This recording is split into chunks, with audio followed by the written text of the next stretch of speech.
ನಮಸ್ತೆ, ನನ್ನ ಹೆಸರು ಅಭಿಷೇಕ್ ಅಂತೇಳಿ. ಇವತ್ತು ನಾನು ಊಸೈಟ್ ಕ್ವಾಲಿಟಿ ಮತ್ತು ಗ್ರೇಡಿಂಗ್ ಬಗ್ಗೆ ಮಾತಾಡ್ಲಿಕ್ಕೆ ಬಂದಿದ್ದೀನಿ. ಊಸೈಟ್ ಕ್ವಾಲಿಟಿಯಲ್ಲಿ ನಾವು ಏನೇನು ನೋಡ್ತೀವಿ ಅಂತ ಹೇಳಿದ್ರೆ, ನಾರ್ಮಲ್ ಆಗಿ ಒಂದು ಪೋಲಾರ್ ಬಡಿ ನೋಡ್ತೇವೆ, ಇನ್ನೊಂದು ಕ್ಯುಮಿಲಸ್ ಕಾಂಪ್ಲೆಕ್ಸ್ ನೋಡ್ತೇವೆ, ಇನ್ನೊಂದು ಪೆರಿವಿಟಲನ್ ಸ್ಪೇಸ್ ನೋಡ್ತೇವೆ, ಇನ್ನೊಂದು ಝೋನಾ ಪೆಲಿಸಿಡಾ, ಆಮೇಲೆ ಸೈಟೋಪ್ಲಾಸಮ್ ಹೇಗೆ ಅದು ಇರುತ್ತೆ ಅನ್ನೋದು ನಾವು ಇಲ್ಲಿ ನೋಡ್ತೀವಿ. ಮೇನ್ ಮುಖ್ಯವಾಗಿ ಮೈಟೋಟಿಕ್ ಸ್ಪಿಂಡಲ್ ಹೇಗೆ ಅರೇಂಜ್ಮೆಂಟ್ ಆಗಿರುತ್ತೆ ಅಂತ ನಾವು ನೋಡ್ತೇವೆ. ಮೊದಲನಾಗಿ ಫಸ್ಟ್ಗೆ ನಾವು ಕ್ಯುಮಿಲಸ್ ಕಾಂಪ್ಲೆಕ್ಸ್ ಹೇಗೆ ಅರೇಂಜ್ಮೆಂಟ್ ಆಗಿರುತ್ತೆ ಅನ್ನೋದು ಫಸ್ಟ್ ಅಬ್ಸರ್ವ್ ಮಾಡಬೇಕಾಗತ್ತೆ.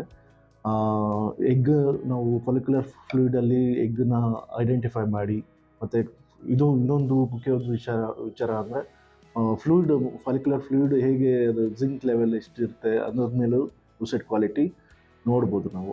ಊಸೈಟ್ ಮೊದಲನೇದಾಗಿ ಕ್ಯುಮಿಲಸ್ ಸೆಲ್ಸ್ ಹೇಗೆ ಅದು ಅರೇಂಜ್ಮೆಂಟ್ ಆಗಿರುತ್ತೆ, ಥಿಕ್ನೆಸ್ ಹೇಗಿರುತ್ತೆ, ಆಮೇಲೆ ಲಿಡ್ ಕಂಟಾಮಿನೇಟ್ ಇದೆಯಾ ಅಂತ ಹೇಳಿ ನಾವು ಎಲ್ಲ ಚೆಕ್ ಮಾಡಿ ಅದನ್ನು ನಾವು ಅದು ತುಂಬ ಮುಖ್ಯ ಆಗುತ್ತೆ. ಕ್ಯುಮಿಲಸ್ ಕಾಂಪ್ಲೆಕ್ಸ್ ಹೇಗೆ ಅದು ಊಸೈಟ್ಗೆ ಒಳಗಡೆ ಇರುತ್ತೆ, ಏನಾದರೂ ಬ್ಲಡ್ ಕಂಟಾಮಿನೇಷನ್ ಇದೆಯಾ ಅನ್ನೋದು ನೋಡ್ತೇವೆ ಇದರಲ್ಲಿ.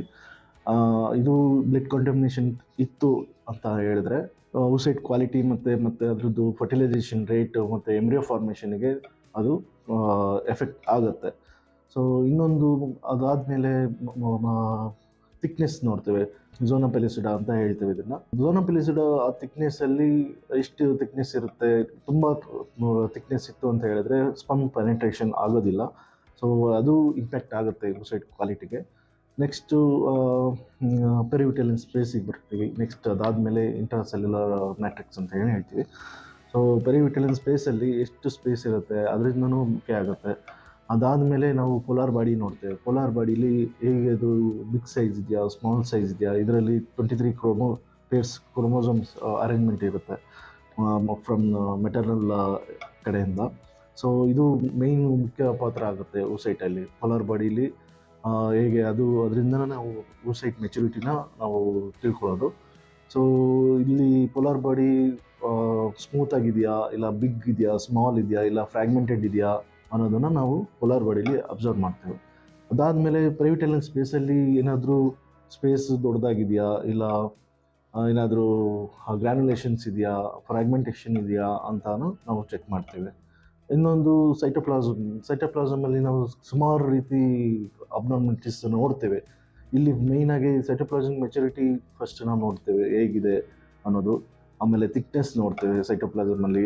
ಅದರಲ್ಲಿ ಮೈಟೋಕಾಂಡ್ರಿಯಾ, ಎಂಡೋಪ್ಲಾಸ್ಮಿಕ್ ರೆಟಿಕ್ಯುಲಮ್, ಆಮೇಲೆ ವ್ಯಾಕ್ಯುಲೇಷನ್ನು, ಗ್ರ್ಯಾನ್ಯುಲೇಷನ್ನು, ಇದೆಲ್ಲನೂ ನಾವು ಸೈಟೋಪ್ಲಾಸಮಲ್ಲಿ ಚೆಕ್ ಮಾಡ್ತೇವೆ.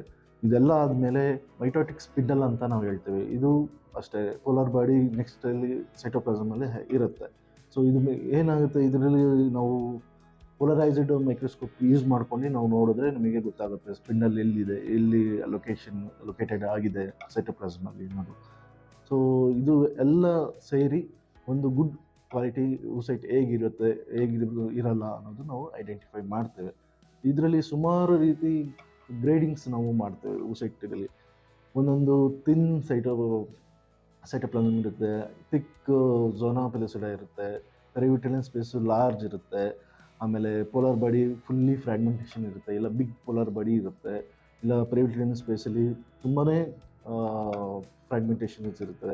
ಆಮೇಲೆ ಥಿಕ್ ಸೈಟೋಪ್ಲಾಸಮ್ ನಾವು ಅಬ್ಸರ್ವ್ ಮಾಡ್ತೀವಿ. ಇನ್ನೊಂದು ವ್ಯಾಕ್ಯುಲೇಷನ್ಸ್ ಅಬ್ಸರ್ವ್ ಮಾಡ್ತೀವಿ. ವ್ಯಾಕ್ಯುಲೇಷನ್ಸ್ ಹೇಗಾಗುತ್ತೆ, ಸಮ್ ಪ್ರೋಟೀನ್ಸ್ ಡಿಫಿಷಿಯನ್ಸಿಯಿಂದ ಸಮ್ ಊಸೈಟ್ ಇಲ್ಲಿ PCOS ಅಲ್ಲಿ ಸುಮಾರು ಎಗ್ನ ನಾವು ನೋಡ್ತೇವೆ. ಇಲ್ಲಿ ಇದೆಲ್ಲನೂ PCOS ಅಲ್ಲಿ ನಾವು ಊಸೈಟ್ ಕ್ವಾಲಿಟಿ ಅಬ್ಸರ್ವ್ ಮಾಡ್ತೇವೆ. ಇಲ್ಲಿ ಊಸೈಟ್ ಕ್ವಾಲಿಟಿ PCOS ಅಲ್ಲಿ ಯಾಕೆ ಅಂತ ಹೇಳಿದ್ರೆ, ಯಾಕಂದರೆ ಅಟ್ ಎ ಟೈಮು 10 ರಿಂದ 15 ಎಗ್ಗು ಪ್ರೊಡ್ಯೂಸ್ ಆಗ್ತಾ ಹೋಗುತ್ತೆ. ಸೊ ಅಲ್ಲಿ ಪ್ರೋಟೀನ್ ಸಪ್ಲಿಮೆಂಟ್ಸು ಸರಿ ಆಗದೇ ಇರ್ಬೋದು. ಆ ಸಪ್ಲಿಮೆಂಟ್ ಸರಿ ಆಗದೇ ಇದ್ದಾಗ ಇದು ನಾವು ವ್ಯಾಕ್ಯುಲೇಷನ್ ನೋಡ್ತೀವಿ, ಇಲ್ಲ ಸ್ಮೂತ್ ಎಂಡೋಪ್ಲಾಸ್ಮಿಕ್ ರೆಟಿಕ್ಯುಲಮ್ ಅಂತ ಹೇಳ್ತೇವೆ, ಅದನ್ನು ಅಬ್ಸರ್ವ್ ಮಾಡ್ಬೋದು, ಇಲ್ಲ ಸೈಟೋಪ್ಲಾಸ್ಮಿಕ್ ಗ್ರ್ಯಾನ್ಯುಲೇಷನ್ ಅಬ್ಸರ್ವ್ ಮಾಡ್ಬೋದು. ಈ ಥರ ಪ್ರೋಟೀನ್ ಸಪ್ಲಿಮೆಂಟ್ ಸರಿ ಆಗಲಿಲ್ಲ ಅಂದರೆ ಈ ಥರ ಎಲ್ಲ ನಾವು ಊಸೈಟಲ್ಲಿ ನೋಡ್ಬೋದು. ಎಲ್ಲ ಚೆನ್ನಾಗಿತ್ತು ಅಂತ ಹೇಳಿದ್ರೆ, ಸೊ ಒಳ್ಳೆ ನಾವು ಎಂಬ್ರಿಯೋ ಫಾರ್ಮೇಷನ್ ನೋಡ್ಬೋದು, ಆಮೇಲೆ ಫರ್ಟಿಲೈಸೇಷನ್ ನೋಡ್ಬೋದು, ಆಮೇಲೆ ಬ್ಲಾಸ್ಟಿಸ್ ರೇಟು ನಮಗೆ ಜಾಸ್ತಿ ಸಿಗುತ್ತೆ.